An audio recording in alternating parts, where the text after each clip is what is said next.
Hi, I'm Emily, and for Banned Book Week, I will be reading the book King and King by Linda DeHaan and Stern Land. King and King has been banned because of its LGBT content. There have been many controversies over this picture book. They include a proposed law in 2005 called the Parental Empowerment Act, which would have established national boards composed of parents to review books purchased by elementary schools. In 2007, Barack Obama strongly supported the book and having children have access to it, but Hillary Clinton disagreed and described it as an issue of parental discretion. Finally, parents of a second grader that attended school in Massachusetts filed a lawsuit against the student's teacher because the teacher had read the book aloud to the class as part of an educational unit on weddings. The judge dismissed the lawsuit, saying diversity is a hallmark of our nation. King and King has a lot to offer to the world of literature. It can show children the diversity that is happening in the world that they live in. It can also help children who may be brought up in a same-sex marriage or have a family member marry someone of the same sex to understand that it is normal and love can be the same for any couple. Finally, I will be reading King and King. King and King. On the tallest mountain above the town lived a queen, the young crown prince and the crown kitty. The queen had ruled for many long years, and she was tired of it. She made up her mind that the prince would marry and become king before the end of the summer. "Wake up," called the queen. "We're going to have a little talk, you and I." "I've had enough. You're getting married, and that's all there is to it." The prince pushed away his breakfast. He couldn't eat a bite as the queen talked on and on and on. "I don't understand you. Every prince in these parts is married. Every one of them but you.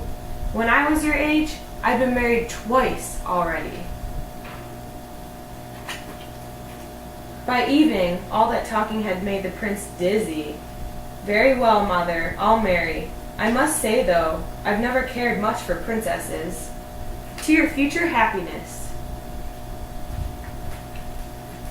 That night, the queen found her list of princesses and called every castle, alcazar, and palazzo near and far. The very next morning, a crowd waited at the gates.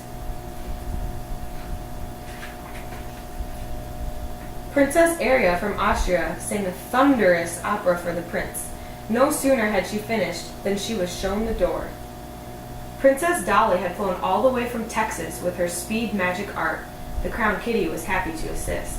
But the queen and the prince were not amused. Next came the funny little princess from Greenland. The prince didn't hit it off with her either, so he really didn't mind when his page promptly fell in love with her. "Boy, those long arms will certainly come in handy when waving to the people," said the prince. As fast as her elegant legs could carry her, Princess Rajmashputin from Mumbai stormed out of the palace. The queen and the prince looked at one another sadly. None of this was quite what they had expected. "Wait," called the page. "There's one more princess. Ahem! Presenting Princess Madeline and her brother, Prince Lee." At last, the prince felt a stir in his heart. It was love at first sight. "What a wonderful prince! What a wonderful prince!" The wedding was very special. The queen even shed a tear or two.